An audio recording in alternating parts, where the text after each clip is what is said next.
لا حول ولا قوة إلا بالله العلي العظيم. أعوذ بالله من الشيطان اللعين الرجيم.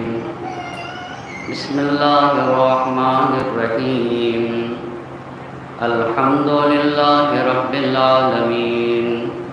الصلاة والسلام على أشرف الأنبياء والمرسلين خاتم النبيين سيدنا ومولانا أبي القاسم محمد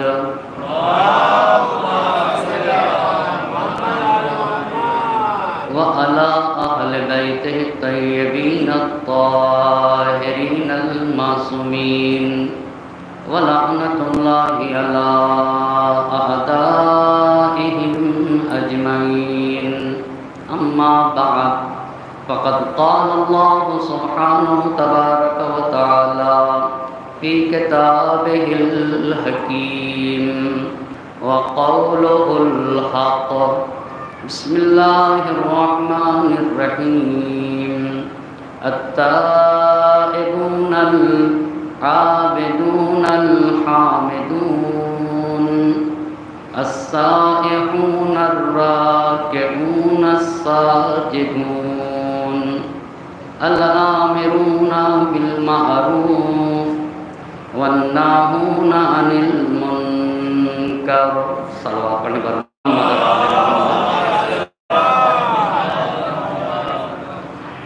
عشر مجالس کی آج تیسری گفتگو ہے اور عنوان گفتگو ہے کربلا گام بگام.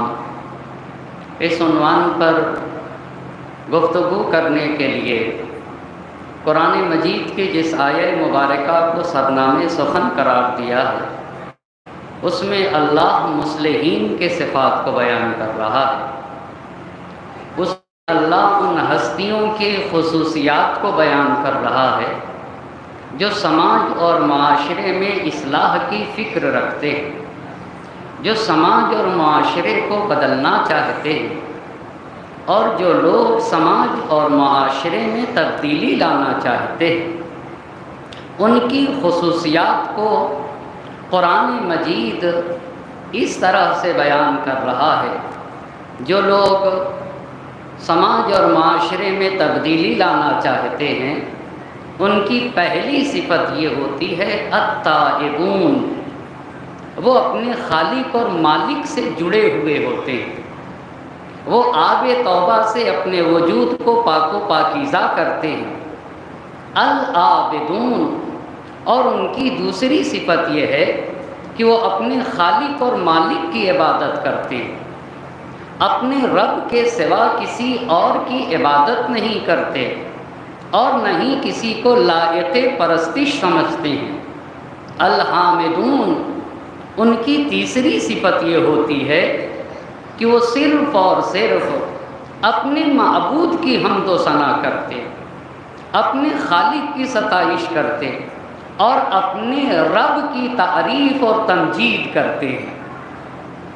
السائحون، اور ان کی چوتھی صفت یہ ہوتی ہے کہ وہ ذرے ذرے میں اپنے خالق اور مالک کو دیکھا کرتے ہیں. کائنات کا ذرہ ذرہ انہیں خالق اور مالک کا پتہ بتاتا ہے.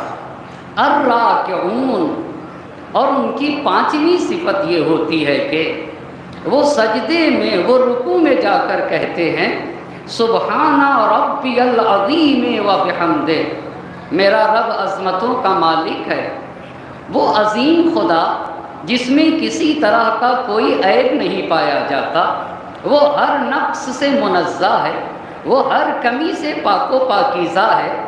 میں اس پروردگار کی جو عظمتوں کا مالک ہے، اس خالق اور مالک کی حمد و ثنا کرتا ہوں.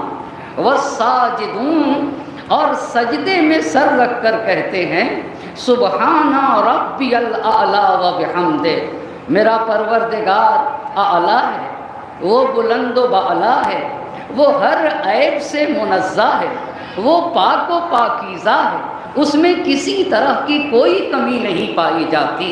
میں اس بلند و بالا پروردگار کی حمد و ثنا کرتا ہوں جب ان 6 خصوصیتوں کے مالک بن جاتے، جب وہ تائب بن جاتے، جب وہ عابد بن جاتے، حامد بن جاتے، سائح اور راکع اور ساجد جب بن جاتے، ان 6 منزلوں پر جب فائز ہو جاتے، تو اب وہ الآمرون بالمعروف، اب وہ نکلتے ہیں کہ ہمیں سماج میں اچھائیوں کو عام کرنا ہوگا، ہمیں برائیوں کا خاتمہ کرنا ہوگا، ہمیں سماج و معاشرے اور سوسائٹی سے تاریکیوں کو مٹانا ہوگا، ہمیں ظلمتوں کا خاتمہ کرنا ہوگا، ہمیں اچھائیوں کو عام کرنا ہوگا۔ الآمرون بالمعروف والناہون عن المنکر، ہر طرح کی کمیوں کو مٹانا ہوگا، ہمیں کو مذہب کا تحفظ کرنا ہوگا، دین الہی کے حدود کی حفاظت کرنا ہوگا، شریعت محمد مصطفیٰ کا تحفظ کرنا ہوگا۔ جب مصلحین میں یہ صفات پائے جاتے تو ایسے مصلحین کو قرآن کہتا ہے وَبَشِّرِ الْمُؤْمِنِينَ، ایسے صاحبان ایمان کو ہماری بشارت دے دی جائے۔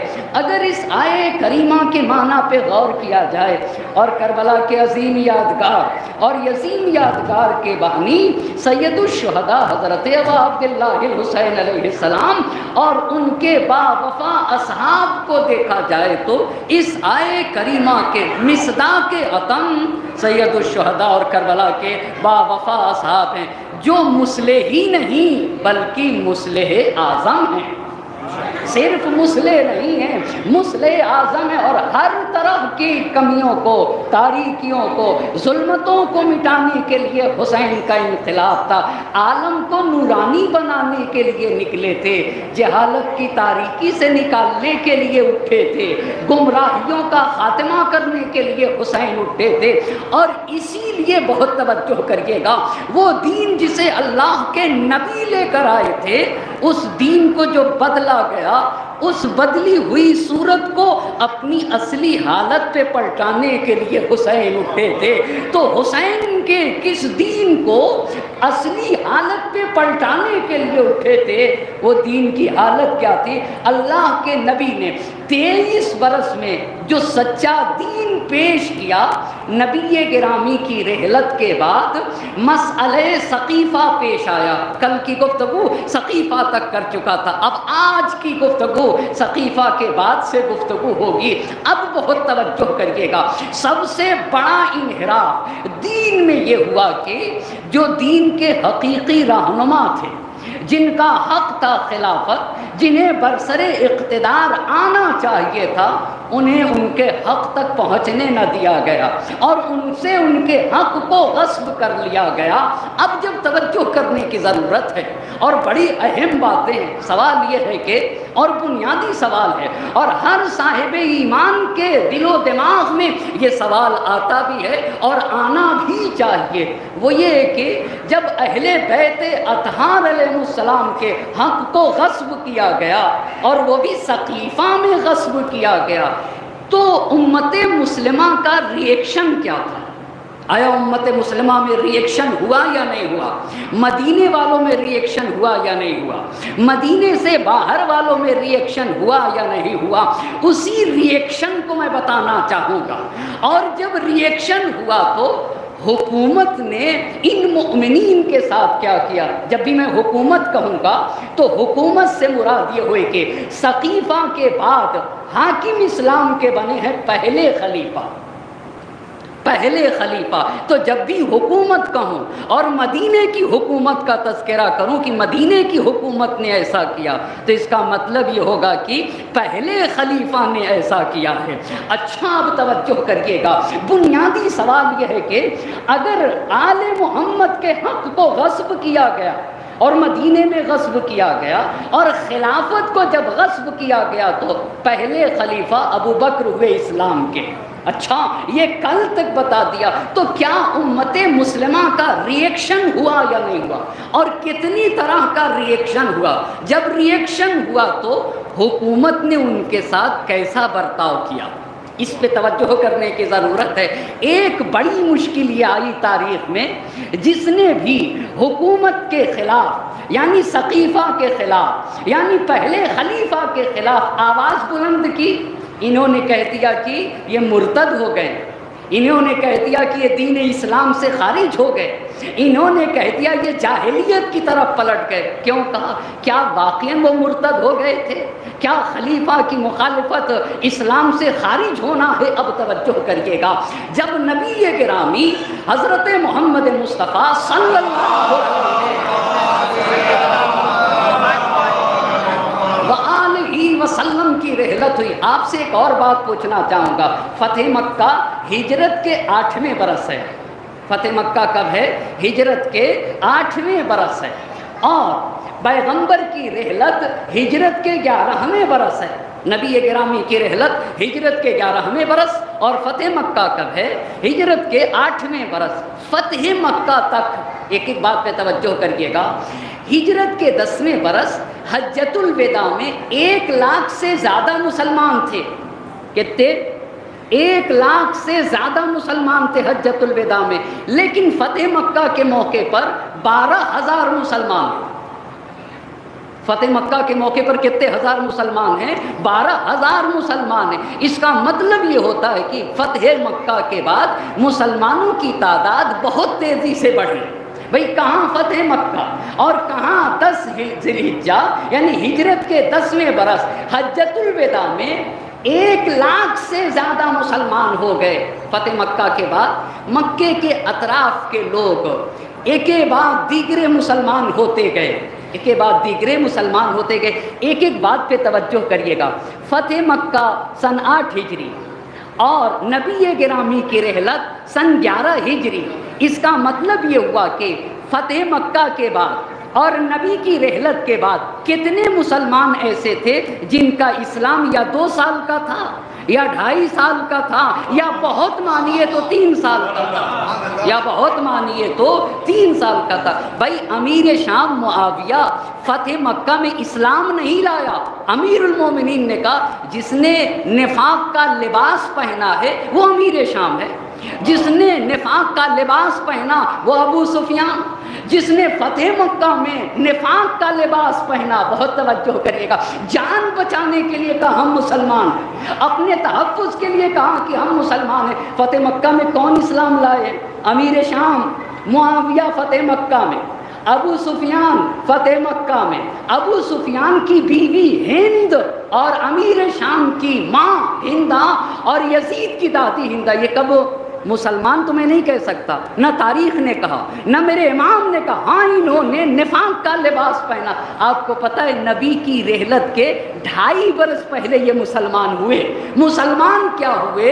اسلام کی طاقت کے سامنے گھٹنے ٹیک دیے ہیں۔ اس پہ توجہ کرنے کی ضرورت ہے، اسلام کی طاقت کے سامنے گھٹنے ٹیک دیے۔ تو جب نبی کی رحلت ہوئی تو پوری کائنات میں 3 طرح کا ریئیکشن ہوا۔ کتنی طرح کا ریئیکشن ہوا ہے؟ 3 طرح کا ریئیکشن ہوا۔ بہت غور سے سننے کی ضرورت ہے۔ آپ کو پتہ ہے تاریخ اور ہسٹری کسے کہا جاتا ہے؟ ہسٹری ایک آئینہ ہے، ہسٹری ایک آئینہ ہے۔ تاریخ اس آئینے کو کہا جاتا ہے جس میں حقیقت کا چہرہ بہت صاف نظر آتا ہے، جس میں حقیقت کا چہرہ بہت صاف نظر آئے نا، اس آئینے کو تاریخ کہا جاتا ہے۔ نبی کی رحلت کے بعد 3 ریئیکشن، بہت توجہ کریے گا۔ اچھا کچھ لوگ ڈر سے مسلمان ہوئے تھے، طاقت کو دیکھ کر، جیسے یہی سب ابھی جن کے نام لیے نا، یہ طاقت کو دیکھ کے ڈر کے مسلمان ہوئے تھے۔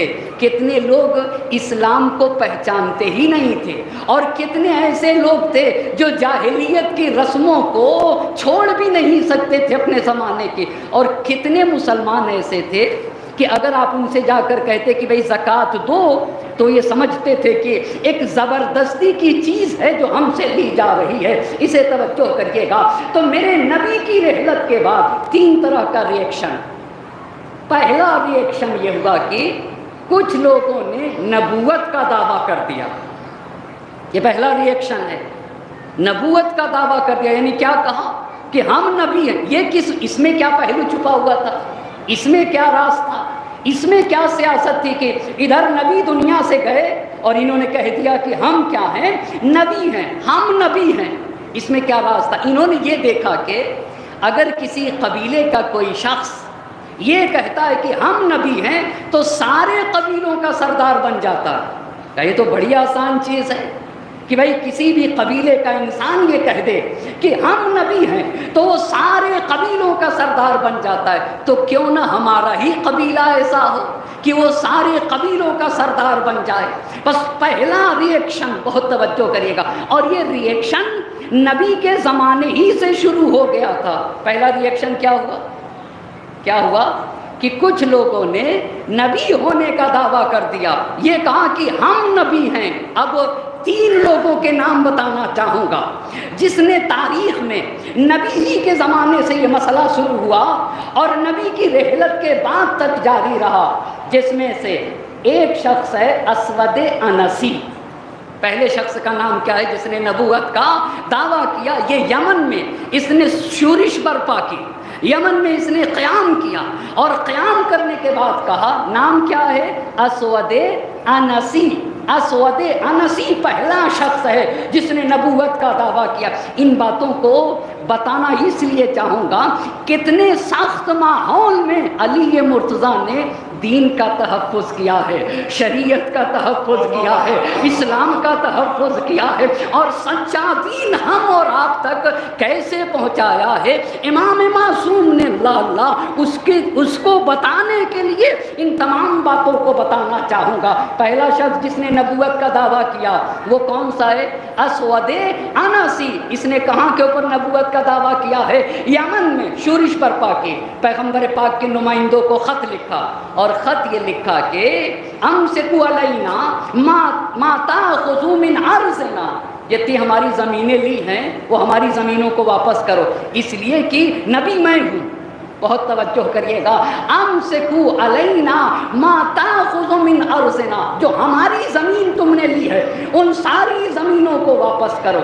نبی کی حیات میں اس نے نبوت کا دعویٰ کیا ہے، اور یمن میں نبوت کا دعویٰ کیا۔ پیغمبر پاک کو یہ خبر ملی، جب پیغمبر پاک کو یہ خبر ملی کہ یمن میں کسی ایک نے نبوت کا دعویٰ کیا ہے، تو نبی پاک نے فرمایا جیسے بھی ممکن ہو اس کا خاتمہ کر دیا جائے، اور جس راستے سے ممکن ہو اسے کیا کیا جائے؟ قتل کیا جائے۔ یہ نبی نے اپنی زندگی میں تو فرمایا تھا، لیکن یہ جو ابو لولو ہے نا، ان کا نام تھا فیروز، ان کا نام تھا فیروز۔ یہ ایران کے رہنے والے تھے پر رہتے تھے مدینے میں، بہت توجہ کریے گا، تھے تو ایرانی، رہتے تھے مدینے میں۔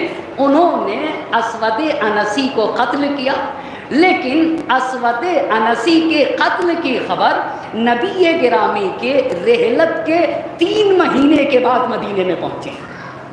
اس کا مطلب یہ ہے کہ اسود انسی کے قتل کی خبر نبی کی حیات میں مدینے میں نہ پہنچی۔ کب پہنچی ہے؟ نبی گرامی کے رحلت کے 3 مہینے کے بعد۔ یہ پہلا انسان تھا جس نے کیا کیا؟ جس نے نبی ہونے کا دعویٰ کیا۔ اب ذرا توجہ کریے گا، دوسرا انسان جس نے نبی ہونے کا دعویٰ کیا ہے وہ مسیلمہ بن حبیب ہے۔ وہ کون ہے؟ مسیلمہ بن حبیب۔ تاریخ کی ایک جنگ ہے، اس جنگ کو جنگ یمامہ کہا جاتا ہے۔ کیا کہا جاتا ہے؟ اس جنگ کو جنگ یمامہ۔ یمامہ کہاں پہ؟ یمامہ جگہ کا نام ہے، سعودیہ عربیہ میں۔ اس وقت موجودہ صورتحال میں وہ جگہ سعودیہ عربیہ میں ہے جس کو جنگ یمامہ کہا گیا۔ اچھا، کس کے زمانے میں یہ ہوئی ہے؟ پہلے خلیفہ کے زمانے میں۔ اچھا، پہلے خلیفہ کے زمانے میں یہ کیسے ہوئی؟ اب اس پہ ذرا توجہ کریے گا۔ دوسرا شخص جس نے نبی ہونے کا دعویٰ کیا وہ کون ہے؟ کون ہے؟ مسیلمہ بن حبیب۔ پہلا کون تھا؟ پہلا کون تھا؟ اسود انسی، اور دوسرا کون ہے؟ مسیلمہ بن حبیب۔ اچھا، نام بھی آپ یاد رکھیے گا آہستہ آہستہ۔ اچھا، مسیلمہ بن حبیب، یہ پیغمبر پاک کے زمانے میں اس کے قبیلے کا نام ہے قبیلہ بنی حنیف۔ قبیلے کا نام کیا ہے؟ قبیلہ بنی حنیف۔ اس کے قبیلے کا نام ہے بنی حنیف۔ یہ نبی گرامی کے زمانے میں اپنے قبیلے کے کچھ بزرگوں کے ساتھ آئے اور نبی کے سامنے اسلام لے آیا، اور جب اپنے قبیلے کی طرف پلٹا ہے تو اس کو نبی بننے کی فکر ہو گئی۔ اچھا، اسلام لانے کے بعد جب اپنے قبیلے کی طرف پلٹا تو اس کو نبی بننے کی فکر ہو گئی. اس نے اپنے قبیلے کے لوگوں کو جمع کیا اور جمع کرنے کے بعد اس نے ایک تقریر کی اور اس تقریر میں یہ کہا کہ یہ بتاؤ قریش کس بنیاد کے اوپر خلافت کا حق رکھتے ہیں؟ قریش میں کیا چیز ہے کہ وہ خلیفہ بن جائیں؟ ایک سوال پوچھوں آپ سے، یہ بتائیے قریش کس کو کہتے ہیں؟ ایک صلوات پڑھ دیں محمد اور آل محمد پر. رسول خدا کے 12ویں دادا کا کیا نام ہے؟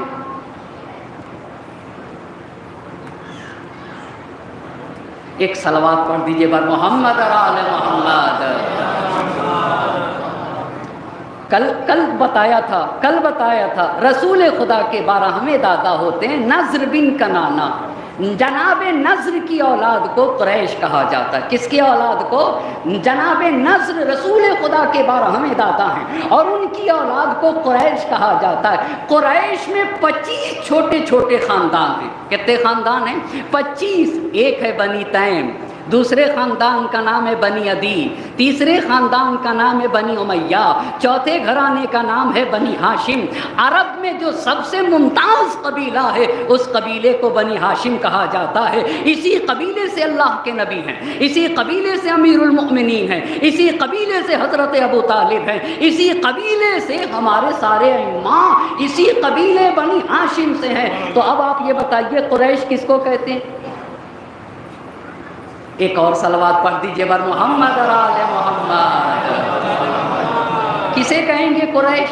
نضر بن کنانہ کی اولاد کو قریش. ایک بات بتاؤں، جب ہم چھوٹے تھے اور عالم آ کر ممبر سے مجلس پڑھتا تھا تو ہم بھی بیٹھ کے سنتے تھے. تو جب وہ عالم کہتے تھے کہ قریش نے یہ کہا، بنی ہاشم نے یہ کیا، بنی امیہ نے یہ کیا، تو ہم کہتے تھے کہ یہ قریش کیا، یہ بنی ہاشم کیا، یہ بنی امیہ. اے کاش مولانا صاحب اتنا بتا دیتے قریش کسے کہا جاتا ہے، بنی ہاشم کسے کہا جاتا ہے اور بنی امیہ کسے کہا جاتا ہے. لہٰذا اگر میں پوچھتا ہوں تو گھبرانے کی ضرورت نہیں ہے، پوچھوں گا آپ سے، جواب میں خود دے دوں گا. ایک صلوات پڑھ دے بر محمد اور آل محمد. کس کی بات کر رہا تھا؟ مسیلمہ بن حبیب کی. اس نے اپنے خاندان کو، اپنے قبیلے کو جمع کیا اور جمع کرنے کے بعد یہ کہتا ہے کہ آخر کس بنیاد پر قریش کو خلافت کا حق ہے؟ دیکھو تمہاری تعداد قریش سے زیادہ، تمہارے پاس، تم شجاعت میں قریش سے آگے ہو، تم مال و دولت میں قریش سے آگے ہو، تمہارے پاس زمین اور جائیداد بھی قریش سے زیادہ ہے. لہٰذا تم میں سے نبی ہونا چاہیے. میں نبی ہوں. اپنے خاندان اور اپنے قبیلے والوں سے کہا کہ بھئی ہمارے پاس تعداد زیادہ، ہمارے پاس شجاعت قریش سے زیادہ، ہمارے پاس مال و دولت زیادہ، زمین اور جائیداد بھی ہمارے پاس قریش سے زیادہ ہے. لہٰذا میں نبی ہوں. اور نبی کا دعویٰ کرنے کے بعد، نبوت کا دعویٰ کرنے کے بعد، ابھی نبی گرامی زندہ ہیں، نبی کو خط لکھا اور خط لکھنے کے بعد نبی سے کہتا ہے کہ میں امر نبوت میں آپ کا شریک ہوں، یعنی اگر آپ نبی ہیں تو میں بھی نبی ہوں. لہٰذا جتنی زمین پہ اسلام ہے آدھی زمین میری ہوگی اور آدھی کس کی ہوگی؟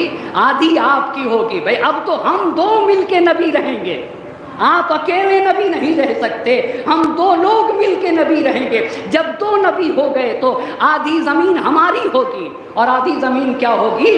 آپ کی ہوگی.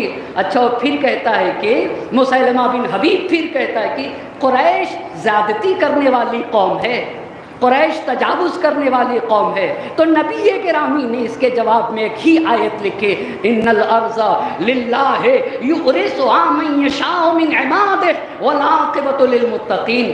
زمین تو خدا کی ہے، بہت توجہ کریے گا، زمین خدا کی ہے اور اللہ جسے چاہے گا اس زمین کا وارث بنائے گا. والعاقبۃ للمتقین، اور عاقبت تو انجام تو متقین کے ہاتھ میں. یہ آیت لکھ دی. اچھا یہ آیت لکھ دی، نبی گرامی کی رحلت واقع ہو گئی. ریئیکشن بتانا چاہ رہا ہوں، نبی گرامی کی رحلت واقع ہو گئی. اب جب رحلت واقع ہو گئی تو اس کے لیے میدان صاف ہو گیا. کس کے لیے؟ کس کے لیے؟ مسیلمہ بن حبیب کے لیے۔ کس کے لیے؟ مسیلمہ بن حبیب کے لیے۔ میدان صاف ہو گیا، اس نے اپنے قبیلوں والوں کو جمع کیا، قرآن کی تقلید کر کے مسجع مقفع نثر اور تقریر کرنے لگا، اور یہ کہتا ہے کہ میں نبی ہوں، میں نے تمہارے سے نماز صبح بھی ہٹا لی اور نماز عشاء بھی ہٹا دی، اب تمہیں نماز صبح اور نماز عشاء پڑھنے کی ضرورت نہیں ہے۔ بہت توجہ کریے گا، دین میں انحراف کی بات بتانا چاہ رہا ہوں۔ نہ نماز صبح پڑھنے کی ضرورت ہے اور نہ ہی نماز عشاء پڑھنے کی۔ یہ یمامہ میں اور ادھر بین النہرین۔ بین النہرین کہاں پہ ہے؟ بین النہرین کہاں پہ ہے؟ یہ عراق میں ہے، یہ عراق میں بین النہرین ہے، یعنی عراق کا ایک حصہ۔ یہاں پہ ایک خاتون حارث تمیمی کی بیٹی، اس کا نام ہے سجاح۔ نام کیا ہے؟ سجاح۔ یمامہ میں اس نے کہا میں نبی، اور بین النہرین میں ایک عورت کہی رہی ہے، اس عورت کا نام سجا، اس نے کہا میں نبی ہوں۔ بہت توجہ کریے گا، پس مرد نے بھی نبوت کا دعویٰ کیا، اور کس نے نبوت کا دعویٰ کیا؟ ایک خاتون نے بھی نبوت کا دعویٰ کیا۔ اچھا، خاتون کا نام کیا تھا؟ ایک صلوات پڑھتے پر محمد اور آل محمد۔ ایک اور صلوات کا سہارا دے بر عظمت محمد۔ اپنی بات کو روک کے ایک بات اپنے محترم مجمع سے کہنا چاہوں گا۔ آپ کو پتا ہے ہم کس مشکل سے ہمارا سماج اور معاشرہ روبرو ہے۔ آج کے سماج اور معاشرے پہ میں گفتگو کرنا چاہوں گا، میرا مجمع مجھے بہت معاف کرے گا۔ آپ کو پتا ہے ہم کن مجلسوں میں داد دیتے ہیں؟ آپ کو معلوم ہے کن مجلسوں میں ہم داد دیتے ہیں؟ ہم ان مجلسوں میں داد دیتے ہیں، اب آپ کو میں نہیں کہہ رہا ہوں، ہم سماج کو کہہ رہے ہیں، بہت توجہ کرنے کی ضرورت ہے۔ ان مجلسوں میں ہم داد دیتے ہیں کہ خطیب کے بولنے سے پہلے مجمع کہتا ہے کہ اب یہ آئے گا جملہ، اب یہ جملہ آئے گا، اب اس کے بعد یہ کہیں گے۔ یعنی خطیب کے بولنے سے پہلے جو باتیں سمجھ میں ہمیں خود آ جاتی ہیں، ہم اس پہ داد دیتے ہیں۔ اس کا مطلب جانتے کیا ہوا؟ اس کا مطلب جانتے کیا ہوگا؟ ہمارا سماج کس مشکلات سے روبرو ہو رہا ہے، یعنی ہمارا ذہن صرف اور صرف ہلکی باتوں کو سننے کا عادی ہو گیا۔ بہت توجہ کرنے کی ضرورت ہے۔ میں اپنے سماج اور معاشرے کو متوجہ کرنا چاہتا ہوں، بھائی صاحب یہ درس گاہ ہے، یہ تربیت گاہ ہے، یہ پرورش گاہ ہے، جہاں عدالت پسند لوگ، جہاں حق گو لوگ، جہاں شجاع لوگوں کی تربیت کی جاتی ہے نا، اس جگہ کو فرش اعضا کہا جاتا ہے۔ جہاں غیرت دار ہستیاں پلتی ہیں نا، اس جگہ کو کہا، یہی فرش اعضا ہے، یہی عزاداری ہے، یہی تذکرہ حسینی ہے جس نے یزید کے تخت و تاج کو نیست و نابود کر دیا۔ اسی لیے تو جوش نے کہا تھا بے درد کے حسرت کو نکلتے نہیں دیکھا، کاغذ کی کبھی ناؤ کو چلتے نہیں دیکھا، ظالم کو کبھی پھولتے پھلتے نہیں دیکھا، ٹھوکر ہے یہ وہ جس سے سنبھلتے نہیں دیکھا، وہ تخت ہے کس قبر میں، وہ تاج کہاں ہے، اے خاک بتا زور یزید آج کہاں ہے، اے خاک بتا وہ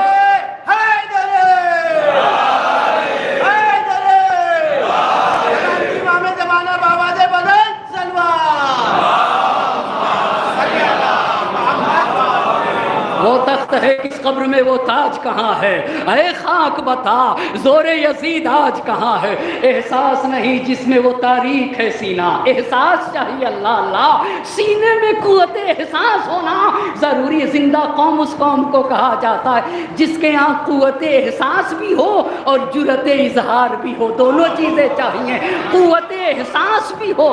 کربلا اس کو کہتے ہیں جو قوت احساس کو بھی بیدار کرتی ہے اور جرأت اظہار بھی پیدا کرے، اسے کربلا کہتے ہیں۔ احساس نہیں جس میں وہ تاریخ ہے سینہ، دوزخ میں اترتا ہے صدا ظلم کا زینہ، پستی کی علامات ہے انصاف سے کینہ، جو حق سے لڑا ڈوب گیا اس کا سفینہ، اللہ اللہ، جو حق سے لڑا ڈوب گیا اس کا سفینہ۔ ہاں پیرو باطل کو ابھرتے نہیں دیکھا، جب زلف یہ بگڑی تو سنورتے نہیں دیکھا، جب زلف یہ بگڑی تو سنورتے نہیں دیکھا۔ اے قوم وہی پھر ہے تباہی کا زمانہ، اسلام ہے پھر تیر حوادث کا نشانہ، کیوں چپ ہے اسی شان سے پھر چھیڑ ترانہ، اللہ اللہ، سن 61 ہجری میں جوش لے جا رہے ہیں، کیوں چپ ہے اسی شان سے پھر چھیڑ ترانہ، تاریخ میں رہ جائے گا مردوں کا فسانہ، مٹتے ہوئے اسلام کا پھر نام جلی ہو، لازم ہے کہ ہر فرد حسین ابن علی۔ ایک صلوات پڑھیں بر محمد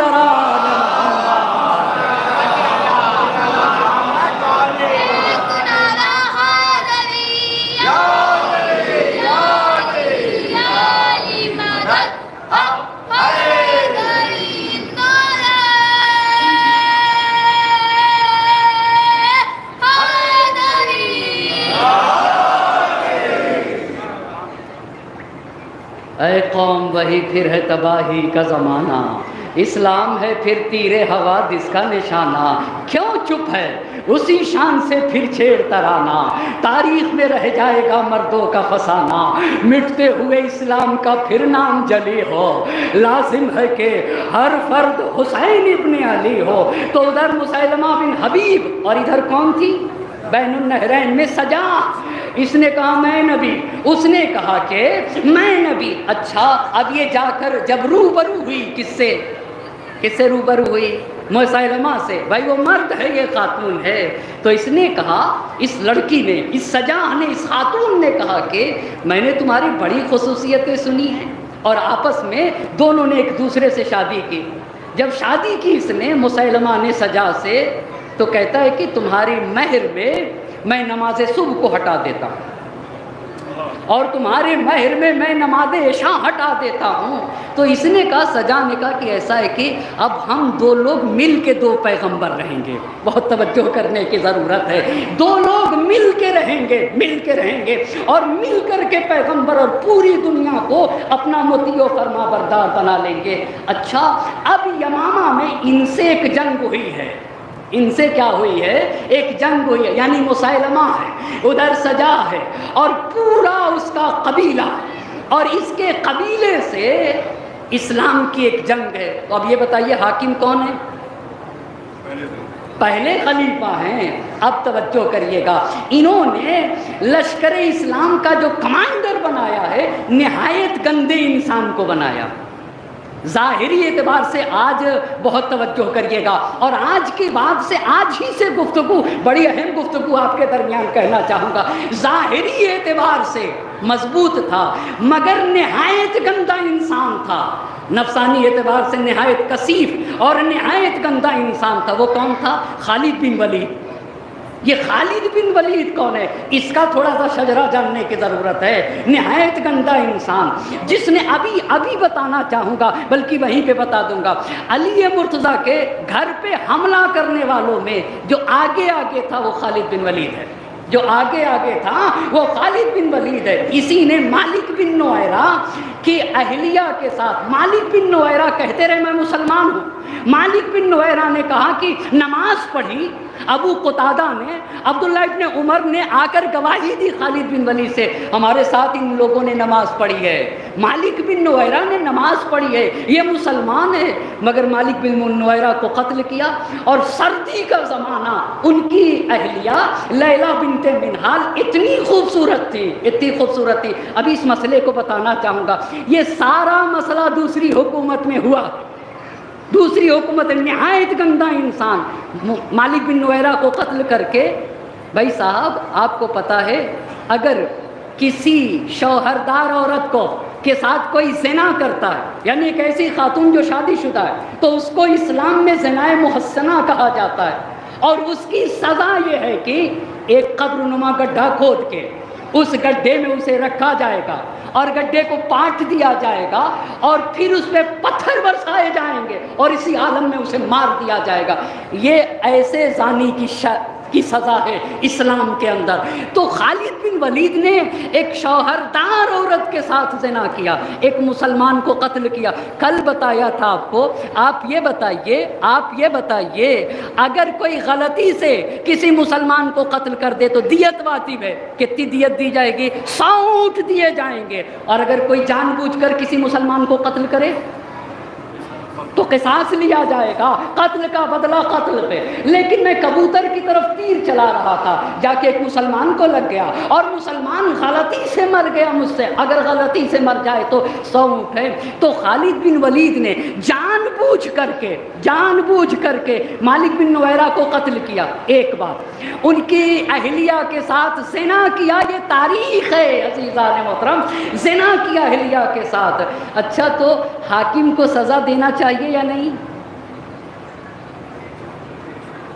آپ بتائیے، حاکم کو سزا دینا چاہیے یا نہیں دینا چاہیے؟ آپ دیکھ رہے اسی بات کو بتانا چاہوں گا۔ ہاں یہ لوگ کہتے ہیں سیف اللہ، خالد بن ولید کو سیف اللہ کہا جاتا ہے۔ آج یہ بھی بتاؤں گا یہ سیف اللہ کہاں سے ہو گئے اور کس نے سیف اللہ کا لقب دیا ہے؟ اتنا گندا صرف طاقت سے نہیں ہوتا ہے، صرف طاقت سے نہیں ہوتا ہے، نہایت گندا انسان ہے، نہایت کثیف انسان۔ اس خالد بن ولید کو یہاں پہ کمانڈر بنایا گیا، کہاں کے اوپر؟ جنگ یمامہ۔ ایک اور صلوات پڑھ دے بر محمد آل محمد۔ خالد بن ولید کو کس کا کمانڈر ہے؟ لشکر اسلام کا نا۔ حاکم کون ہے؟ پہلے خلیفہ۔ جنگ کہاں کے اوپر ہو رہی ہے؟ یمامہ میں۔ یمامہ کہاں کے اوپر ہے؟ سعودیہ عربیہ میں ہے نا یمامہ۔ ایک بات میں اپنے مجمع سے کہنا چاہوں گا، یہ مرکز علم و ادب ہے، یہ شہر تہذیب ہے، یہ شہر ادب ہے۔ بڑا مرتبہ ہے شہر لکھنؤ کا، آج بھی دنیا میں بڑا مرتبہ ہے۔ دنیا عزت کی نگاہ سے شہر لکھنؤ کو دیکھتی ہے، دنیا شرف کی نگاہ سے شہر لکھنؤ کو دیکھتی ہے۔ شہر لکھنؤ کے مجلسیں عام شہر سے فرق کرنا چاہیے، بہت توجہ کرنے کی ضرورت ہے۔ یہاں کی عزاداری کا معیار یہ آئیڈیل ہے، علم و ادب کے لیے بھی آئیڈیل ہے، یہ عزاداری کے لیے بھی آئیڈیل ہے۔ یہاں کی مجلسیں، یہاں کی عزاداری، یہاں کا معیار دوسری جگہوں سے فرق ہونا چاہیے، اس لیے کہ یہ پورے ہندوستان بلکہ اردو زبان کے لیے جو شہر مرکز اور آئیڈیل ہے اس شہر کو شہر لکھنؤ کہا جاتا ہے۔ ضرورت ہے عمیق باتوں کی، ضرورت ہے گہری باتوں کی، ضرورت ہے علمی باتوں کی ضرورت ہے۔ فرد کے ہر سماج کی ہر فرد سے ہمارا اور آپ کی ذمہ داری ہے جہالت کا خاتمہ کیا جائے، تاریکیوں کا خاتمہ کیا جائے۔ میں یونیورسٹی میں نہیں جا سکتا، میں کالجز میں نہیں جاتا ہوں، پر ہماری قوم کے بچے یونیورسٹی میں جاتے ہیں، یہ کالجز میں جاتے ہیں۔ میری ذمہ داری ہے میں یہاں بتاؤں، اور قوم کے نوجوانوں کی ذمہ داری ہے اگر تم سے کوئی اسلام کی ہسٹری پوچھے، اگر تم سے کوئی تاریخ اسلام پوچھے، اگر تم سے کوئی دین و مذہب پوچھے نا، ہمارا کام یہاں پہ بتا دینا ہے، مگر تمہاری ذمہ داری ہے یونیورسٹیوں میں اسلام کو پھیلانا اور اسلام کا دفاع کرنا تمہارا کام ہے۔ ایک صلوات پڑھ دے بر محمد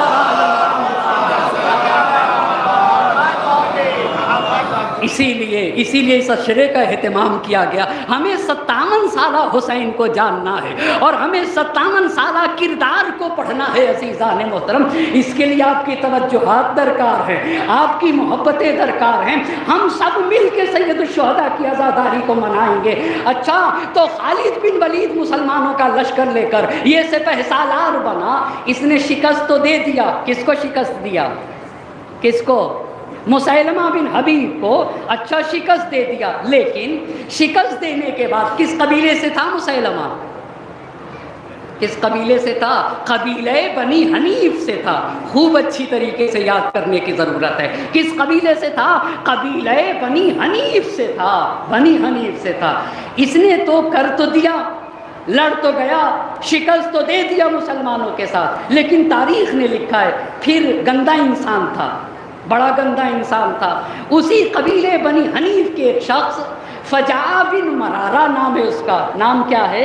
فجاء بن مرارہ نام ہے۔ اس کی بیٹی سے فوراً شادی بھی کر لیا، جس سے لڑا اسی کی بیٹی سے شادی کر لیا، اور شادی کرنے کے بعد عیش و نوش میں مشغول ہو گیا۔ جب عیش و نوش میں مشغول ہو گیا تو آپ کو پتہ ہے جنگ یمامہ میں 1200 مسلمان مارے گئے تھے۔ کتنے مسلمان مارے گئے تھے؟ 1200 مسلمان مارے گئے تھے، 700 جس میں قاری قرآن تھے۔ ابن عاصم نے اپنی کتاب الفتوح میں لکھا ہے 1200 مسلمان جنگ یمامہ میں مارے گئے۔ کتنے قاری قرآن تھے؟ 700 قاری قرآن تھے۔ 13 افراد وہ تھے جو جنگ بدر میں شریک تھے۔ اچھا، انہی سے جنگ کیا اور اسی قبیلے کی ایک لڑکی سے شادی کر کے عیش و نوش میں مشغول ہو گیا۔ جب مشغول ہوا تو مسلمانوں نے خلیفہ اول کو خط لکھا۔ جب خلیفہ اول کے پاس یہ خبر پہنچی تو دوسرے والے بھی پاس بیٹھے تھے۔ ابھی بھی بتاؤں گا پہلی حکومت میں اصلی کردار کس کا کیا اور کس کو کیا کیا دیا گیا تھا اور کیسے اسلام کو بدلا گیا۔ خدا کی قسم، میں آنے سے پہلے مہینوں پہلے میں اپنے امام کی حیات کا مطالبہ کر رہا تھا تو میں اس نتیجے تک پہنچا ہوں کہ مجھے امیر المومنین کے کردار کو اس سال بتانا ہوگا۔ میرے امام نے کیسا کردار ادا کیا ہے، اس 25 سالہ زمانے حیات میں کیا کیا کیا گیا اور امیر المومنین نے دین کا تحفظ کیسے کیا۔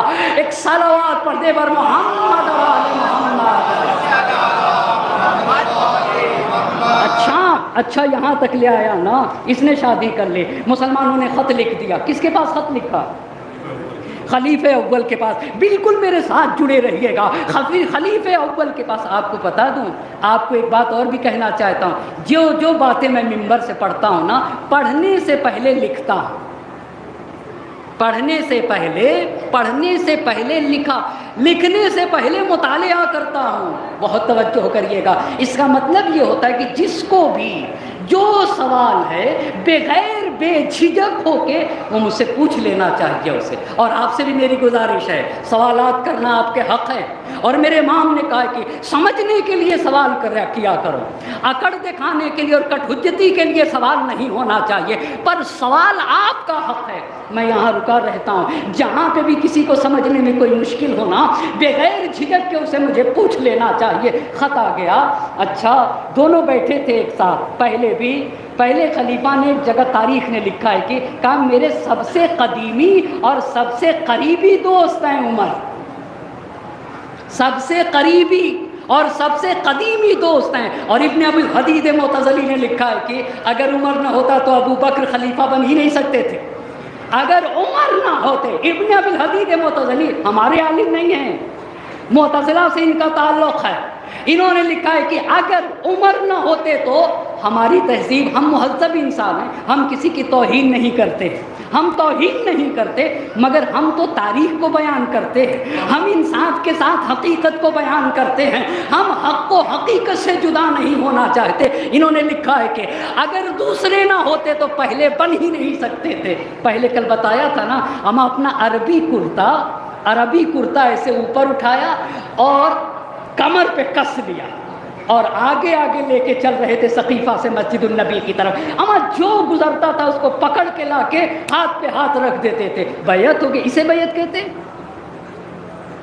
اسے بیعت کہتے ہیں۔ اسی بات کو تو امیر المومنین نے معاویہ کے نام خط لکھا۔ میں ایک بات آپ سے کہنا چاہوں گا، اما زندگی ختم ہو جائے گی، کب نہج البلاغہ پڑھیں گے، کب اصول کافی پڑھا جائے گا، کب ملا یحذرہ الفقیر پڑھیں گے، کب استفسار پڑھیں گے، کب قرآن پڑھا جائے گا۔ ایک آدمی پیدا ہو کے مر جائے۔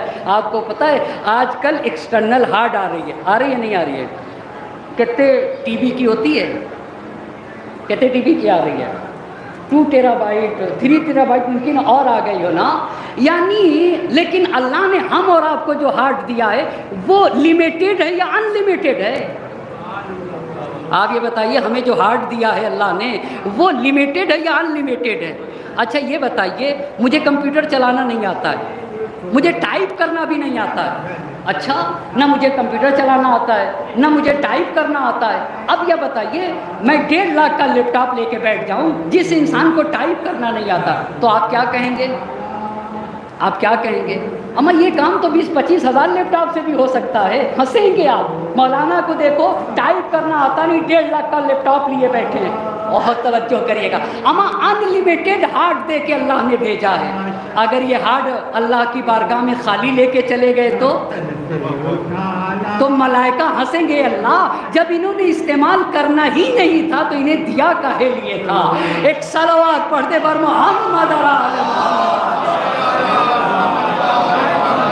ایک اور صلوات پڑھ دیجئے بر عظمت محمد. اچھا پر بات کہاں تک پہنچی؟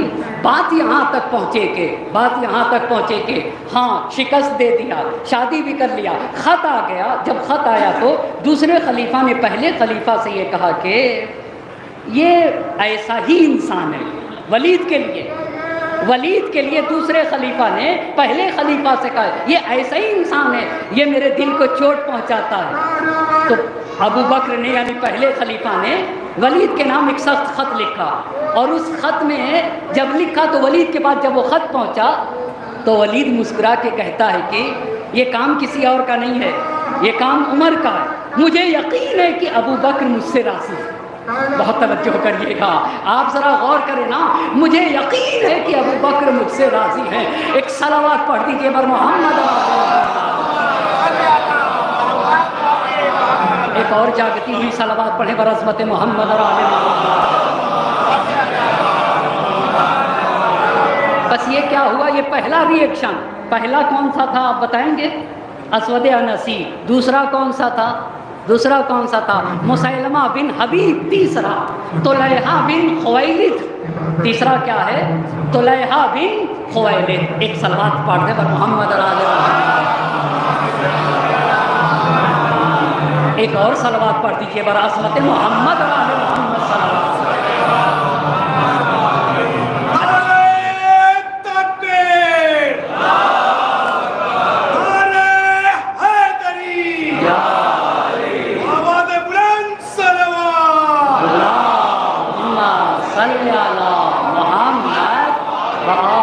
محمد. بس تیسرا کون تھا؟ طلحہ بن خویلد اسدی. اگر مجھے یاد، آپ یہ نہ تعجب کریے گا مولانا کو نام کتنے یاد ہے. میرا کام ہے، مجھے نہیں یاد ہوگا تو کسے یاد ہوگا؟ ایک صلوات پڑھتے بر محمد اور آل محمد. اگر مجھے 10 یاد ہو تو آپ کو کم سے کم 2 یاد ہونے چاہیے. ایک صلوات پڑھتے بر محمد اور آل محمد.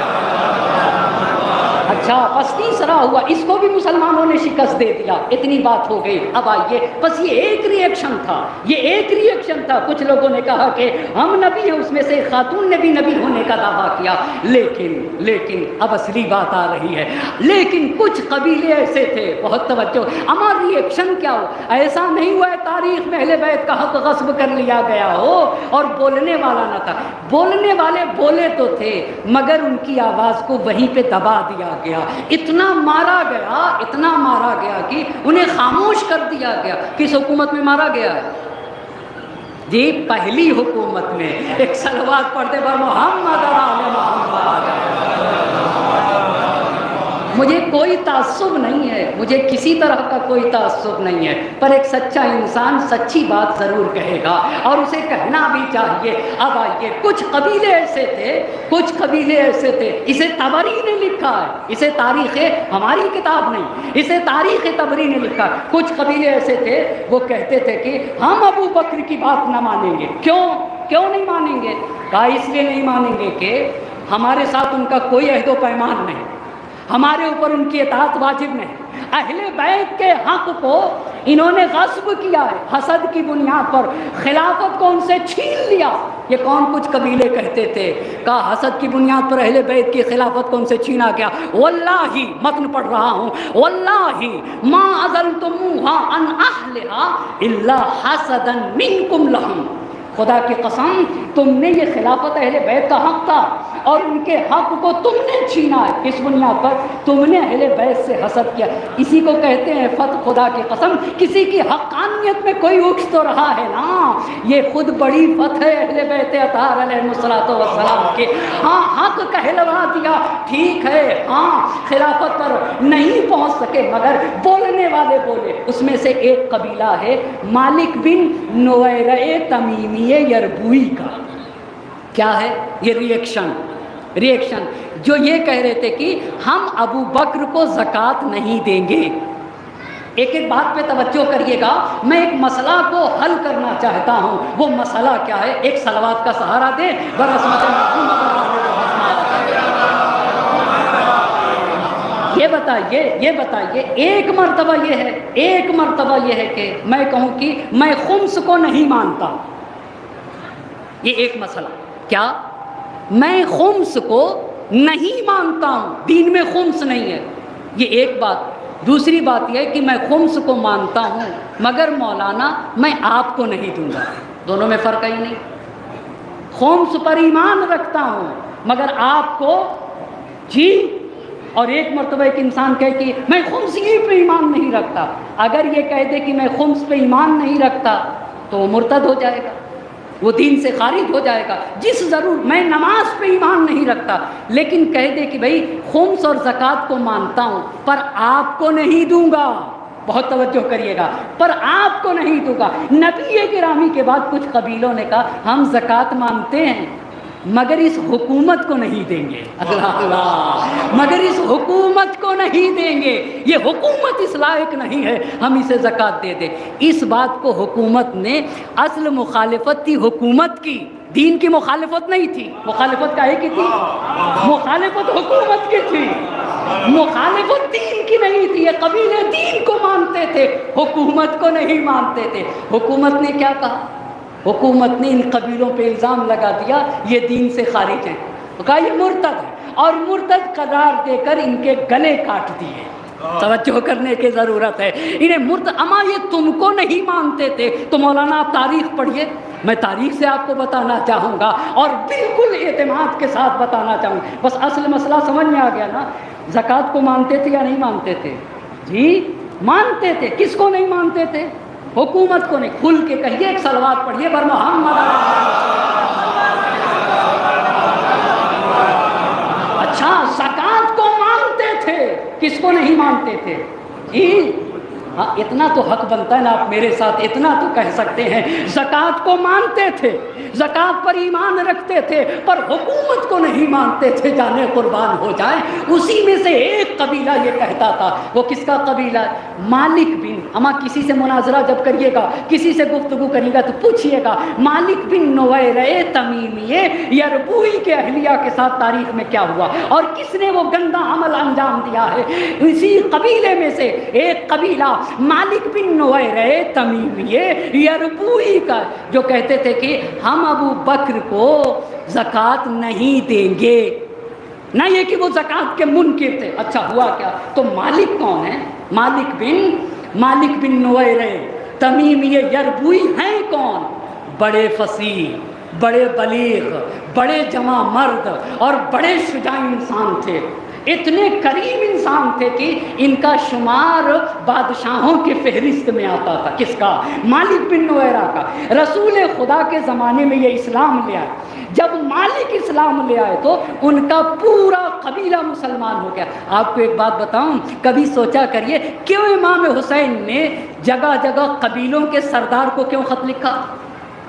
کیوں خط لکھا ہے سردار کو؟ بھائی بصرے میں قبیلوں کے سردار کو لکھ دیا، کوفے میں قبیلوں کے سردار کو لکھ دیا، اس لیے کہ اگر سردار بدل گیا نا تو پورا قبیلہ بدل جائے گا. اگر سردار راہ راست پہ آ گیا نا تو پورا قبیلہ راہ راست پہ آ جائے گا. اور یہی بات، اور اگر سردار بد کردار ہو گیا، اگر سردار بد کردار ہو گیا، اگر حاکم پر، اما جو لوگ مطالعہ کرتے ہسٹری کا، ذرا سا اسپین کی 600 سال پہلے کی ہسٹری کا مطالعہ کریں نا، جسے پہلے 600 سال پہلے اسپین کو اندلس کہا جاتا ہے، وہاں کا مطالعہ کرے تو اندازہ ہو جائے گا. جب رہنما گندا ہوتا ہے نا تو پورا ملک گندا ہو جاتا ہے. جب رہنما شرابی ہو جائے نا تو پوری قوم شرابی ہو جائے گی. اسی بات کو سید الشہداء نے کہا تھا کہ امت پہ اس سے بڑی مصیبت نہیں ہو سکتی کہ معاویہ کے بعد اس جیسا بد کردار یزید اسلام کا حاکم بن گیا. اسی لیے سید الشہداء نے کہا تھا وہ علیہ السلام السلام اس قد بلیت الامت براہن مثل یزید، ایسے اسلام کا فاتحہ پڑھ دینا چاہیے جس کا حاکم یزید جیسا بد کردار انسان بن جائے۔ کتنی عظیم بات جوش نے کہی تھی، اے دوستو فرات کے پانی کا واسطہ، آل نبی کی تشنہ دہانی کا واسطہ، شبیر کے لہو کی روانی کا واسطہ، اکبر کی ناتمام جوانی کا واسطہ، بڑھتی ہوئی جوان امنگوں سے کام لو، ہاں تھام لو حسین کے دامن کو تھام لو۔ ایک صلوات پڑھیں گے بر محمد آل محمد۔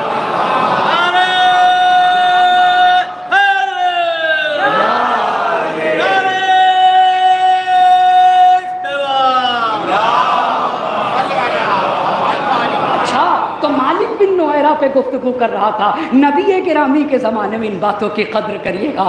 خدا کی قسم ہمیں کربلا وقت کے دھارے کو بدل سکتی ہے، کربلا وقت کے دھارے کو بدل سکتی ہے، یعنی اگر ہمیں وقت کا دھارا بدلنا ہے نا، عزاداری سے اہم کوئی شے نہیں۔ بکھرے ہوئے کو جو جمع کر دے اسے فرش عزا کہا جاتا ہے، جمع شدہ لوگوں کو جو بکھرنے نہ دے اسے فرش عزا کہا جاتا ہے، جو روحوں میں روح حسینی ڈال دے نا اسے فرش عزا کہا جاتا ہے، جو عزم حسینی کی روح پھونک دے، جو توحید حسینی سے قریب کر دے، جو جذبہ حسینی سے قریب کر دے اسے عزاداری سید الشہداء کہا جاتا ہے۔ قربتاً الی اللہ کہہ کے آنا ہوگا، عزائے سید الشہداء میں حاضر ہوتا ہوں، مجلس ابا عبداللہ الحسین میں شریک ہوتا ہوں اپنے مالک کی رضا کے لیے، اپنے خالق کی رضا کے لیے۔ تو مالک بن نویرہ نبی کے زمانے میں مسلمان ہوئے، جب مسلمان ہوئے تو پورا قبیلہ مسلمان ہو گیا، ہوا یا نہیں ہوا؟ نبی گرامی مالک پر بہت اعتماد کرتے تھے، کس پہ؟ مالک بن نویرہ پہ بہت اعتماد کرتے تھے، اسی لیے مالک سے یہ کہا، بہت توجہ کرے گا، مالک تمہارے قبیلے میں جتنی زکوٰۃ نکلے گی تم جمع کر کے مدینے بھیج دینا۔ توجہ کیا آپ نے؟ بس اس کا مطلب یہ ہوا کہ مالک بن نویرہ نبی گرامی کے زمانے میں کس چیز کے ذمہ دار تھے؟ اپنے قبیلے کی زکوٰۃ کو جمع کر کے کس کے پاس بھیجیں گے؟ نبی مالک کس کے پاس بھیجیں گے؟ نبی گرامی کے پاس۔ اب جب نبی گرامی کی وفات ہو گئی، ابھی بھی ان کے پاس زکوٰۃ تھے، مالک بن نویرہ کے پاس زکوٰۃ تھے، تو جن سے زکوٰۃ لیا تھا جانے قربان ہو جائے، جن سے زکوٰۃ لیا تھا نا ان کو بلایا، کہا خذوا اموالکم غیر خائفین، اپنے اپنے مال لے جاؤ، بغیر ڈرے لے جاؤ، بغیر خوف کے لے جاؤ۔ اگر کوئی قیام کرنے والا حقیقی دین کے لیے قیام کرے گا تو ہم اس کی اطاعت کریں گے، توجہ کریے گا، حقیقی دین کے لیے قیام کرے گا تو ہم اس کی اطاعت کریں گے، اور سچا دین تو محمد مصطفیٰ صلی اللہ علیہ وسلم کا سچا دین تو میرے نبی کا دین ہے۔ اتنی بات۔ اب آئیے، طبری نے، ابن کثیر نے، ابن اسیر نے اور یعقوبی نے، کتنے نام بتائے میں نے؟ ہاں 4 نام بتا دیے۔ طبری نے، ابن اسیر نے، ابن کثیر نے اور یعقوبی نے، ان سب نے اپنی اپنی تاریخ میں لکھا ہے، بہت توجہ کریے گا۔ جب انہوں نے زکوٰۃ دینے سے منع کیا تو ادھر تو خالد بن ولید کی قیادت میں مسلمان نکل چکے تھے نا، تو انہوں نے جب دیکھا کہ مالک بن نویرہ نے مدینے کی حکومت کو زکوٰۃ دینے سے منع کیا تو ابو بکر نے، یعنی پہلے خلیفہ نے، خالد بن ولید کو مالک بن نویرہ سے جنگ کرنے کے لیے بھیجا۔ تو یہ جو دوسرے والے تھے انہوں نے پہلے خلیفہ سے کہا ایسا ہے صبر سے کام لیجئے۔ کس سے کام لیجئے؟ صبر سے کام لیجئے، نہ بھیجئے۔ اچھا، کہنے لگے ہرگز نہیں، رسول کے زمانے میں اگر اونٹ کی ایک مہار اور لگام زکوٰۃ کے طور پر مدینہ آتی تھی اور اگر کسی نے وہ نہ دیا، بہت توجہ کریے گا، کسی نے وہ نہ دیا تو میں جنگ کروں گا، بات نہ سنی، اچھا نہ سنی، بھیج دیا۔ مالک بن نویرہ جس جگہ پہ رہتے تھے اس جگہ کا نام تھا بطاح، کیا نام تھا؟ بطاح، جس جگہ کے اوپر رہتے تھے۔ اب توجہ کرنے کی ضرورت ہے، حسین کے انقلاب کو سمجھنے کے لیے یہ پوری تاریخ کو سمجھنا پڑے گا، ورنہ کارنامے حسینی سمجھ میں نہ آ سکے گا۔ اچھا، اب یہ خالد بن ولید کی قیادت میں یہ پورا لشکر چلا۔ اس لشکر میں پیغمبر کے ایک صحابی ہیں، ابو قتادہ اس لشکر کے کمانڈر ہیں، اور خود ابو قتادہ کا بیان ہے کہ یہ خالد بن ولید کی قیادت میں جو لشکر چلا تو رات کے وقت مالک بن نویرہ جہاں رہتے تھے اور ان کا قبیلہ، وہ جگہ بطاح تھی، اس کا محاصرہ کر لیا۔ جبکہ رسول خدا کسی بھی قبیلے اور کسی بھی جگہ کے اوپر رات کو محاصرہ نہیں کرتے تھے۔ اچھا، اب جب رات کو اس کو اپنے گھیرے میں لے لیا، چاروں طرف سے محاصرہ کر لیا، تو ابو قتادہ کا بیان ہے کہ مالک بن نویرہ کے قبیلے نے اسلحے لے لیے۔ بھائی دفاع کریں گے نہیں کریں گے؟ دفاع کریں گے نا، اسلحے اٹھا لیے۔ کہا جب اسلحے اٹھا لیے، بہت توجہ کریے گا، مالک بن نویرہ کے قبیلے نے اسلحے اٹھا لیے، تو کہا ہم نے اس سے کہا، لشکر اسلام نے مالک بن نویرہ اور ان کے قبیلے سے کہا کہ ارے بھائی ہم مسلمان ہیں۔ کس نے کہا یہ؟ کس نے کہا؟ لشکر اسلام نے، یعنی مدینے کے لشکر نے۔ کس سے کہا؟ مالک بن نویرہ اور ان کے قبیلے سے، ہم مسلمان ہیں۔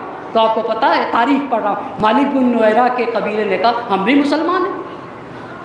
کہ اگر تم مسلمان ہو، توجہ کریے گا، کس بنیاد پر ان کو پورا قبیلہ قتل کیا گیا؟ صرف مالک بن نویرہ ہی نہیں قتل کیے گئے، پورا قبیلہ، سب کے سب کہہ رہے تھے ہم مسلمان ہیں۔ کہا ہم مسلمان، تو مالک بن نویرہ کے قبیلے نے کیا کہا؟ ہم بھی مسلمان۔ تو ابو قتادہ کہتے کہ ہم نے کہا کہ بھائی تم اسلحہ کیوں لیے ہو؟ تو انہوں نے کہا تم اسلحہ کیوں لیے ہو؟ بھائی صرف تم اسلحہ لے گے، لشکر اسلام اسلحہ لے گا، ہم اپنا دفاع نہیں کر سکتے۔ کہا ہم مسلمان، کہا ہم بھی مسلمان۔ کہا تم اسلحہ کیوں لیے ہوئے؟ تو انہوں نے پوچھا کہ تم اسلحہ کیوں لیے ہوئے ہو؟ کہا اچھا، اگر تم اپنے دعوے میں سچے ہو تو اسلحہ زمین پر رکھ دو۔ تو مالک بن نویرہ، ایسے دھوکہ دیا گیا تاریخ میں، مالک بن نویرہ کی مشکل کیا تھی؟ مالک بن نویرہ کی زکوٰۃ نہیں دیں گے حکومت مدینہ کو زکوٰۃ نہیں دیں گے۔ اچھا، اسلحہ رکھ دیا، کس نے؟ مالک بن نویرہ، ان کے قبیلے نے اسلحہ رکھ دیا تو نماز صبح کا وقت آ گیا۔ ابو قتادہ کہتے کہ سب نے نماز صبح ادا کی، مالک بن نویرہ نے بھی، مالک بن نویرہ کے قبیلے نے بھی، اور لشکر اسلام ساتھ نماز صبح پڑھی۔ مسلمان نماز پڑھتا ہے یا نان مسلم نماز پڑھتا ہے؟ سب نے نماز صبح ادا کی۔ اب جب نماز صبح سے فارغ ہوئے، اسلحہ رکھ دیے تھے، بس سب کو اسیر کر لیا لشکر اسلام، سب کو گرفتار کر کے مالک بن نویرہ کے پاس لایا گیا۔ اب جب مالک بن نویرہ کے پاس لایا گیا تو مالک بن نویرہ کی اہلیہ لیلہ بنت منہال نہایت خوبصورت خاتون تھی، مالک کے ساتھ یہ ان کی اہلیہ، یہ خالد بن ولید جو کثیف اور گندا انسان تھا۔ اب یہ مالک سے کہتا ہے، بہت توجہ کرے گا میرا مجمع، مالک سے کہتا ہے تم کو قتل کیا جائے گا۔ تم کو کیا کیا جائے گا؟ دیکھ رہے دین کیسے بدلا، تم کو قتل کیا جائے گا۔ تو مالک نے پوچھا کیا حضرت ابو بکر نے دستور دیا ہے؟ کیا آرڈر دیا ہے پہلے خلیفہ نے؟ تو پھر کہا نہیں، تمہیں قتل کیا جائے گا۔ کرے مجھے قتل کیا جائے گا۔ تو عبداللہ ابن عمر، ابو قتادہ نے مالک سے کہا کہ مالک یہ مسلمان ہیں، مالک انہوں نے نماز پڑھی ہے، بہت توجہ کریے گا، مگر اس کے بعد بھی مالک نے بات نہ سنی، نہ ابو قتادہ کی اور نہ ہی کس کی؟ عبداللہ ابن عمر کی۔ اور یہ خالد بن ولید ان کی اہلیہ کی طرف ٹکٹکی لگا کے دیکھ رہا تھا اور کہا تمہیں قتل کیا جائے گا۔ جلاد سے کہا کہ مالک کا گردن اڑا دو۔ اب جب مالک کی گردن اڑانے کے لیے لے جایا جانے لگا تو مالک نے اپنی اہلیہ کی طرف رخ کر کے کہا، خالد بن ولید سے کہا کہ مجھے صرف میری اہلیہ کی وجہ سے قتل کیا جا رہا ہے۔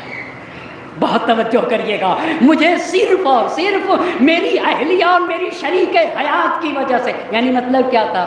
مطلب یہ تھا کہ تم برا ارادہ رکھتے ہو، تم بری نیت رکھتے ہو۔ اچھا، اڑا دو گردن اڑا دی گئی۔ مالک کے ساتھ ساتھ جتنے قبیلے مالک کے سب کے سب، مالک نے کہا میری گردن اڑا رہے، میں مسلمان ہوں، خالد بن ولید سے کہا میں مسلمان ہوں، کیوں میری گردن اڑاتے ہو؟ مالک کی گردن اڑا دی گئی، مالک کے ساتھ ان کے جتنے قبیلے کے لوگ تھے سب کی گردن اڑا دی گئی۔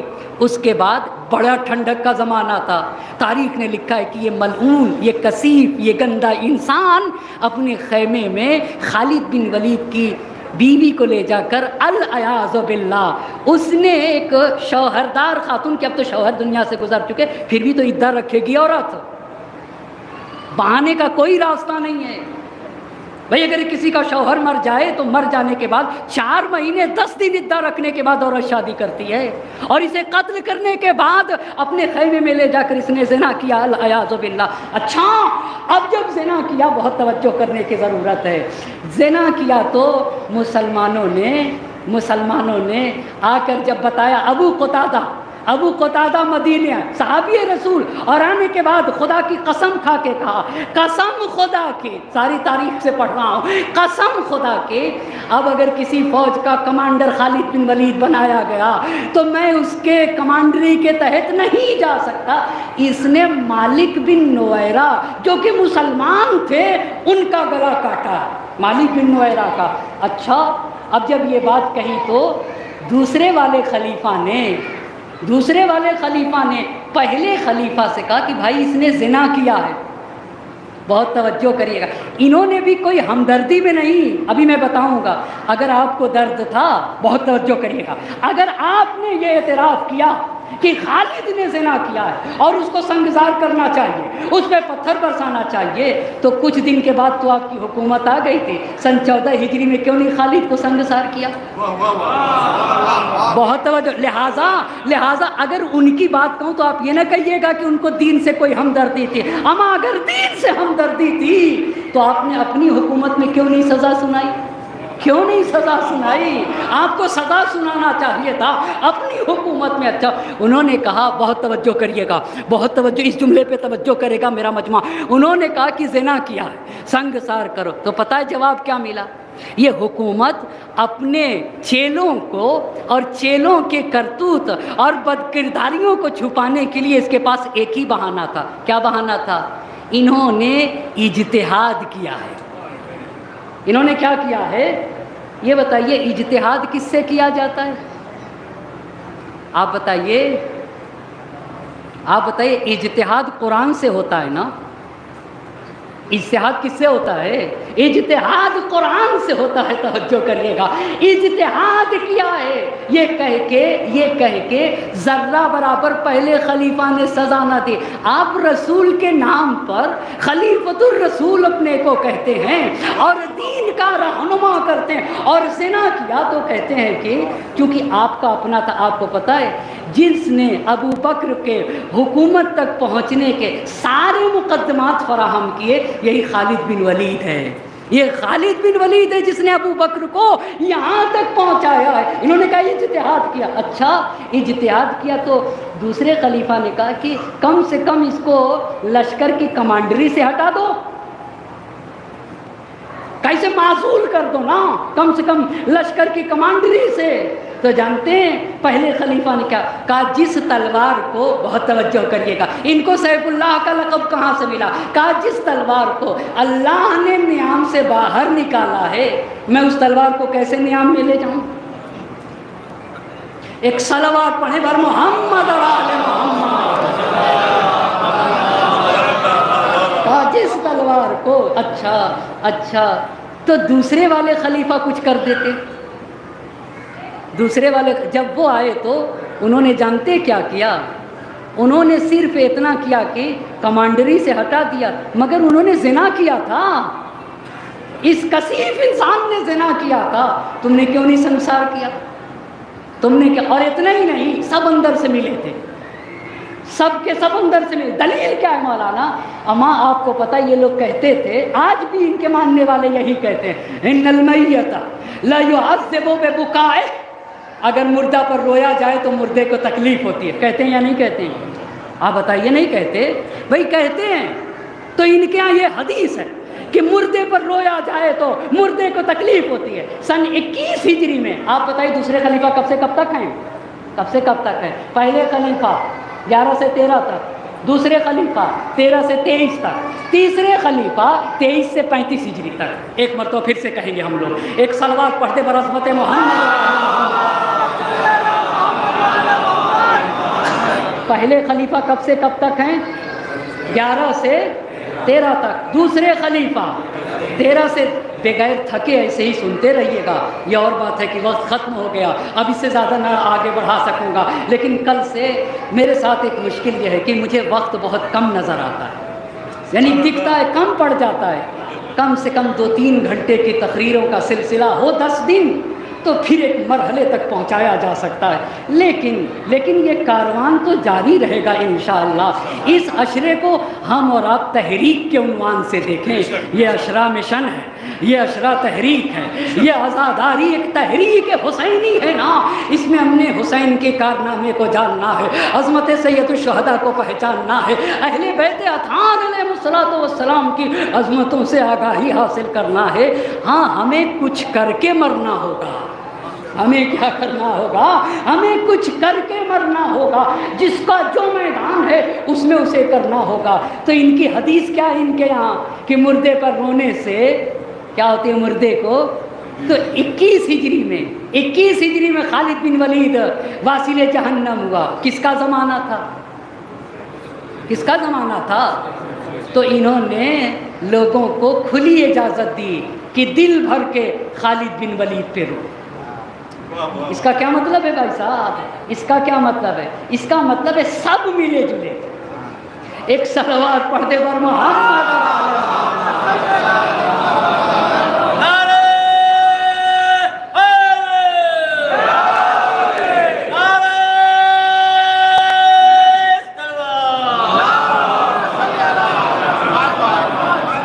بس آج کی گفتگو کو سمیٹ رہا ہوں، گفتگو کو سمیٹتے ہوئے اتنا کہنا چاہوں گا، رسول پاک کی رحلت کے بعد، اور میں اسے پھر اپنے محترم مجمع سے کہوں گا، ان مجلسوں کو اگر ایک مرتبہ سنا جائے وقت نکال کے، تو میں چھوٹا سا طالب علم یہ کہہ سکتا ہوں کہ سننا چاہیے، میں یہ کہہ سکتا ہوں یہ سننا چاہیے۔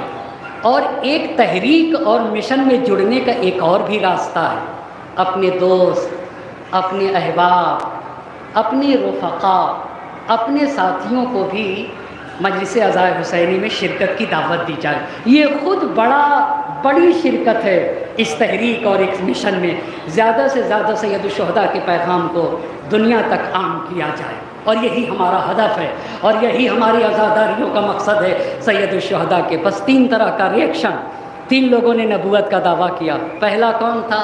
اسود انسی۔ دوسرا کون تھا؟ مسیلمہ بن حبیب۔ تیسرا کون تھا؟ طلحہ بن خویلد۔ یہ 3 تھے، اور اس کے بعد ایک قبیلہ جس نے کہا کہ ہم مدینے کی حکومت کو زکوٰۃ نہیں دیں گے۔ وہ کس کا قبیلہ تھا؟ مالک بن نویر تمیمی یربوعی، یہ ان کا قبیلہ تھا۔ کل سے گفتگو آگے بڑھاؤں گا۔ دوسرے اور قبیلے تھے جنہوں نے کھل کے کہا کہ حکومت تو آل محمد کا حق ہے، لو قام رجل من اہل لأطعناہ۔ جب زکوٰۃ لینے حکومت مدینہ ان کے پاس زکوٰۃ لینے گئی تو کہا کہ ہم ان کے کارندوں سے کہا، یہ جو تمہارا مالک و مختار ہے نا پہلا، اس کے اندر خلافت کی اہلیت نہیں پائی جاتی ہے۔ لو قام رجل من اہلہ، اگر اہل بیت کی کوئی فرد مسند خلافت پر آئے گی لأطعناہ، تو دل و جان سے ہم ان کی اطاعت کریں گے، جیسے رسول کی اطاعت کرتے تھے ویسے ہم ان کی اطاعت کریں گے۔ بس عزیزان محترم، زحمت کو تمام کر دیا۔ زہرا کا لال حسین شہید مکے سے نکل چکا ہے۔ 8 ذی الحجہ کو یوم تربیہ کو حسین نے مکہ چھوڑا تھا، اور حسین نے یہ کہہ کے چھوڑا تھا کہ میں نہیں چاہتا میرے خون سے کعبے کی حرمت پامال ہو جائے، میں اپنی جان دے دوں گا مگر کعبے کی حرمت کو پامال نہ ہونے دوں گا۔ حسین کا قافلہ مقتل سے قریب ہو رہا تھا، راستے میں حر نے لجام فرس حسینی پہ ہاتھ ڈال دیا تو میرے امام نے کہا کہ تیری ماں تیرے غم میں بیٹھ جائے۔ اتنا کہنا تھا کہ حر نے کہا اگر آپ کی ماں فاطمہ نہ ہوتی تو یہی جملے میں آپ کے لیے کہتا، اجرکم اللہ۔ یہی مادر حسین سے حیا حر کو علیہ السلام بنا لے گئی، حر کو صاحب نجات بنا لے گئی۔ گھوڑے پہ سوار حسین کربلا کی طرف گامزن تھے۔ ایک مرتبہ ایک سرزمین پر پہنچے، کیا دیکھا؟ چلتے چلتے گھوڑا رک جاتا ہے، گھوڑے بدلتے گئے مگر آگے نہ بڑھا۔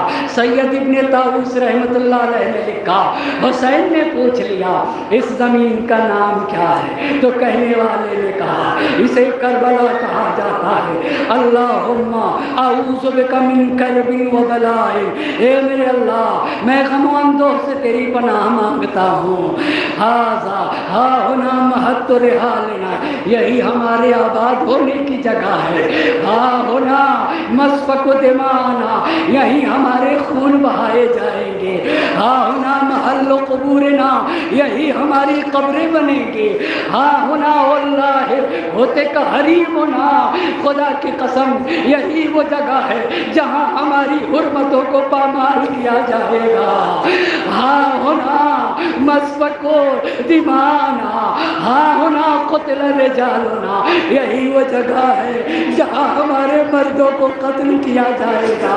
ہا ہنا ذبح اطفالنا، یہی وہ جگہ ہے جہاں ہمارے بچوں کو ذبح کر دیا جائے گا۔ ہا ہنا تزار قبورنا، یہی وہ جگہ ہے جہاں ہماری قبریں بنائیں گی جائے گی۔ ہا ہنا واللہ محشرنا ومنشرنا، خدا کے قسم یہی وہ جگہ ہے جہاں سے ہم قیامت میں اٹھائے جائیں گے۔ وبہذہ التربہ وعدنی جد رسول اللہ، یہی وہ جگہ ہے جس کا وعدہ میرے نانا نے کیا۔ اور اتنا بیان کرنا تھا، ایک مرتبہ ام کلثوم تڑپ کے کہنے لگے بھیا نہ جانے یہ کون سی سرزمین ہے، میرا دل گھبرا رہا۔ حسین نے خاک کربلا اٹھا لے، خاک کربلا کو سوگا۔ اے بہن، ارے میرے خون کی بو آ رہی ہے۔ ایک مرتبہ اجرکم اللہ، اجرکم اللہ، اللہ کسی غم میں نہ رلائے سوائے غم مظلوم کربلا کے۔ ایک مرتبہ اہل حرام زینب صاحب نے، ام کلثوم صاحب نے، سکینہ اور رقیہ صاحب نے ایک خیمے کے اندر حسین ایک ایک کا چہرہ دیکھنے لگے، اور چہرہ دیکھتے دیکھتے ایک مرتبہ زار زار رونے لگے، اور رو کے ہاتھوں کو اٹھا دیا، اللہم انا عطرت نبینا محمد، اے میرے اللہ ہم تیرے نبی کی عطرت ہے۔ آخر حسین کس نگاہ سے دیکھ رہے تھے؟ اہل حرم کو دیکھ کے سمجھا رہے تھے اے سکینہ ارے ڈرنے کی ضرورت نہیں، اے زینب خوف زدہ ہونے کی ضرورت نہیں، اے رباب ابھی حسین زندہ ہے۔ ایک ایک اہل حرم کو سہارا دیا، اس کے بعد زمین اہل زمین کو بلا لیا، 60 درہم کی خرید لیا، اور خریدنے کے بعد زمین کو جس کی زمین تھی اس کے وقف کر دیا، مگر حسین نے چند شرطیں رکھ دی، کہا زمین تمہاری، یہ زمین کی قیمت، لیکن ہم جب قتل کر دیے جائیں گے یہ صحرا ہوگا، یہ بیابان ہوگا، ہاں ہماری قبر تو بنے گی مگر دشمن ہماری قبر کو مٹانا چاہے گا، ہمارا زائر ہماری قبر تک پہنچنا چاہے گا۔ اے بنی اسد کے لوگوں، ارے جب ہمارا زائر ہماری قبر پہ آئے نا، کربلا آ جائے اسے میری قبر پہ پہنچا دینا۔ ارے یہی وہ قبر تھی جس میں سید الساجدین نے لکھا تھا ھذا قبر الحسین الذی قتلوه عطشانا غریبا. ارے یہ اس حسین کی قبر ہے جسے پیاسا مارا گیا، جسے عالم غربت میں شہید کیا گیا، اور کہا دیکھو میرے زائر کو 3 دن تک مہمان بنا دینا. شاید حسین کہنا چاہتے تھے ہمارا زائر متوجہ ہو جائے، ہم وہ شہید ہیں. 3 دن کی بھوک اور پیاس، اور ہمارے سوکھے گلے پہ خرد کنجر چلایا گیا. ہمارے زائروں کو 3 دن تک مہمان بنا دیا.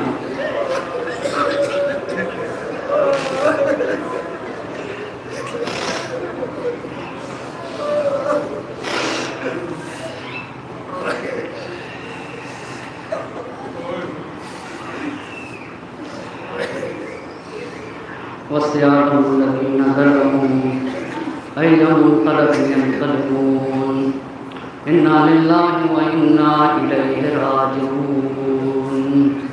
إلهي بحق الزهراء وأبيها وبعلها وبنيها والسر المستودع فيها 10 مرتبہ باسمك يا